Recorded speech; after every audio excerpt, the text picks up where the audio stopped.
Black excellence is a term that the so-called Negroes generated to highlight what normally is exceptional Negroes as far as becoming collegiately educated because of the adverse conditions that our people go through to get to said colleges. And we're talking all the way back through before chattel slavery began in America, up through the ongoing and never-ending Jim Crow era. The trappings of getting caught up with crime, because crime exists where poverty does. When you go to Italy, Italian on Italian crime is at an all-time high because they live next to other Italians. If you look at the crime statistics, especially for violent crimes, those are intra-racial. Black on black, white on white, brown on brown, yellow on yellow. This is how life works in every community on the face of the planet, for the most part, right? Because there's nothing that's totally finite. However, when we start talking about exceptional Negroes, this is in the tune of, you're a credit to your race, which they would say to the indigenous that would help track down runaway enslavement. The enslaved that would run away. They would tell that to the Negroes that would help. In India, when the British went there to, no, this is an international geopolitical move of colonialism. They take the locals and indigenous, promote them to levels of authority, and then have them preside over their own people in the tune of the colonizers. When they call Caucasians cracker, in some circles, that's because of the sound of the whip being cracked.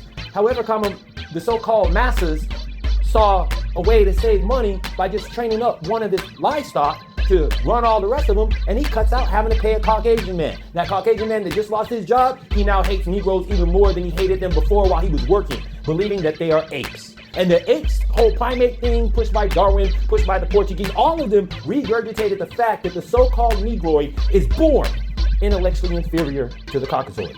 And this goes to every place that they went, and they raped the original inhabitants to cause their spin-offs. And we're talking about the Americas right now. So all the Mexicanos, the Brazilians, the Cubanos, the Tainos, the Puerto Ricans, everybody that they infuse their genetic markers in, they call them and their version of life inferior.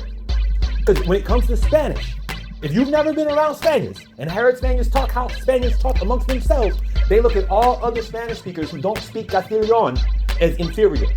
Right now, America should be thinking about English and Ebonics, even though a great deal of Americans of the pigmently challenged persuasion are functionally illiterate themselves. So in conclusion, when the predator-in-chief posted the obeses as primates, that was a tongue-in-cheek dog whistle to the actual racists. Because we know the good white people don't think that their black friends are the exceptions and then their whole rest of their family is thrown off unless you come from a family of doctors, lawyers, or bankers, or why, right? No. When these people are making these assertions about us being super predators, thugs, savages, blah, blah, blah, it's based on the enslavers.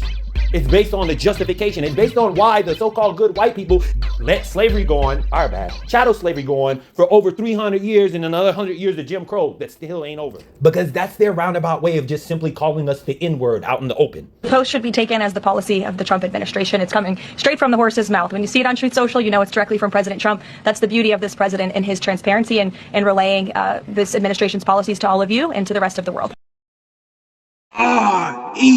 REX